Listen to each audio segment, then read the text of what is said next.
What's up, guys? We are back with another Gundam Universe review, jumping back into G Gundam, one of my favorite series when it comes to Gundam, just in general. We're taking a look at the Shining Gundam. So we've already had Master, and we've had Burning Gundam as well, so now we're getting the Shining Gundam. Comes in the same familiar style packaging that we're used to for Universe.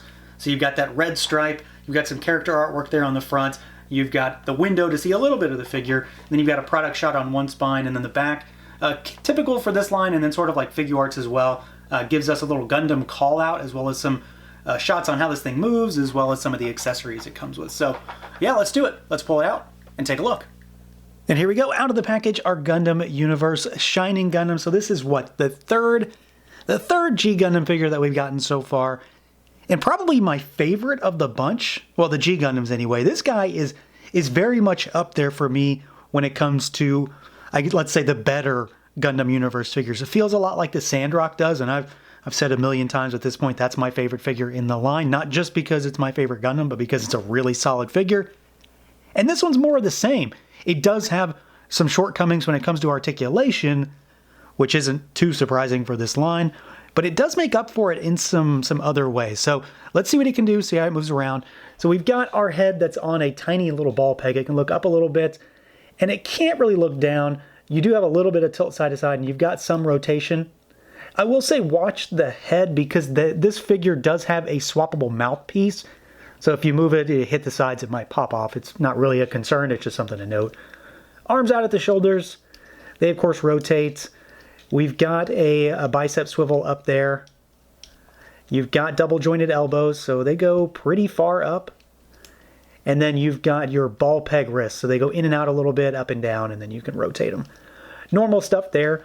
The torso on this one is as usual, where things are problematic, we'll say. You have pretty decent swivel on this one. Like, I know that's not the best thing, but it's pretty good for this line. What it doesn't really have, and one thing you do have to watch out for, is because there's all sorts of stuff back here, if you move him too far, you might pop the butt flap off.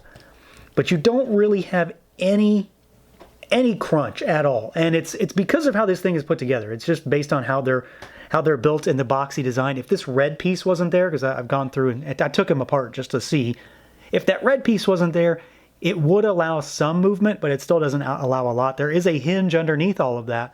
It just doesn't really do a whole lot.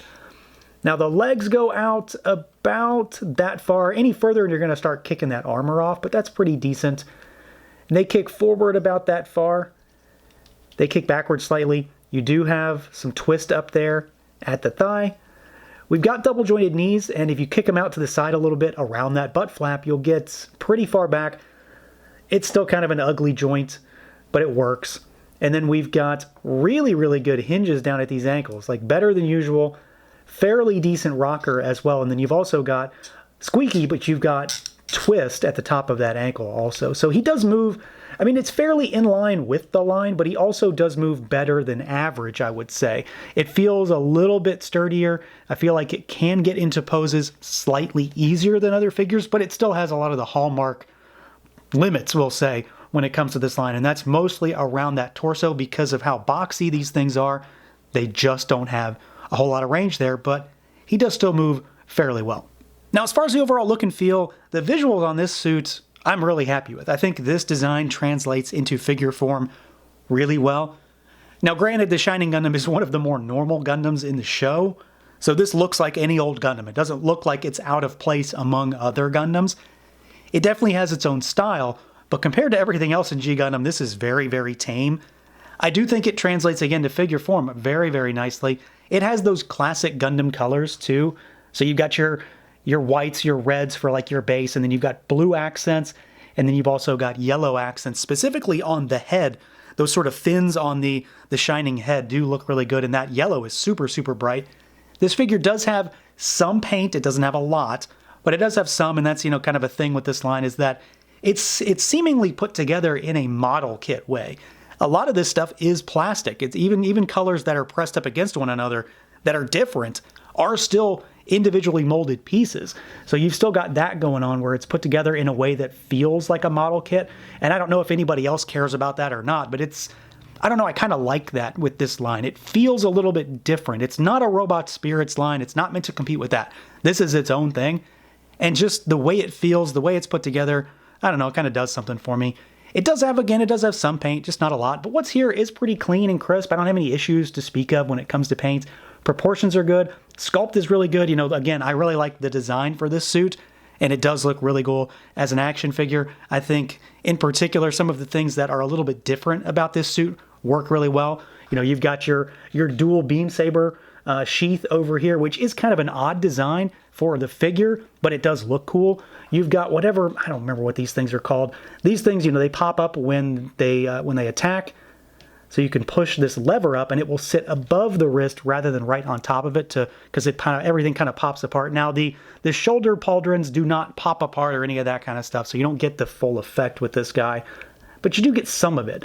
And this thing kind of feels in many ways like a little bit extra than some of the other figures in the line. Like there's a lot of accessories with this guy. There's a lot of movable things that aren't just, you know, points of articulation, things like that. Swappable face that we'll talk about. So it's definitely a little bit different and, I don't know, more deluxe, but not a deluxe, if that makes any sense. And then I think the head sculpt on this one in particular does look really, really good. I like the Shining Gundam's head sculpt to begin with. I like the opening mouth that we'll talk about when we get to that part. But the paint on those fins look really nice. The eyes are, of course, metallic, so they match that green circle on the chest, kind of draws your attention. And then you still have your very classic Gundam look. So you've got the beard, and you've got the red and the white up there just to kind of bring it all home. We do have the backpack on the back also. This is a removable piece. Knocking beam sabers out here. So this is a removable piece, and it does impede articulation. He could rock backwards a little bit if this isn't on. But this is our separate backpack with the thruster, the single thruster too, and it just sits on there. And it does beef him up a little bit, gives him a little bit more depth, but I really like that. It does, you know, again, it gets in the way of him moving, but it gets in the way of him moving backwards, so it's not really the biggest of deals. And it does look nice. It adds a little bit more oomph and just makes him seem a little bit beefier, maybe a little bit more menacing at the same time to give him a little bit more depth. But I think this is a really solid looking figure. Again, kind of equate this one to how I enjoy the Sandrock figure in this line, because it is a suit that I really like, but it also is one that moves well and looks really good with the style of this line. Now, as far as accessories goes, the Shining Gundam comes with a really solid spread, and it's not just what the stuff is, but it's also quantity in some cases. This figure, again, I'm going to keep using it as the example, feels like the Sandrock. It moves well, it looks good, but it also comes with a seemingly extra accessories for no real reason other than they could make them. So to start with, we do get some extra hands. So you get 2 gripping hands. Well, you get a gripping hand and you get a trigger finger hand. This is one thing that I'm going to keep harping on because I guess there isn't a right gripping hand in this line. There's only right trigger fingers. So even though this thing has no guns, you get a right trigger finger.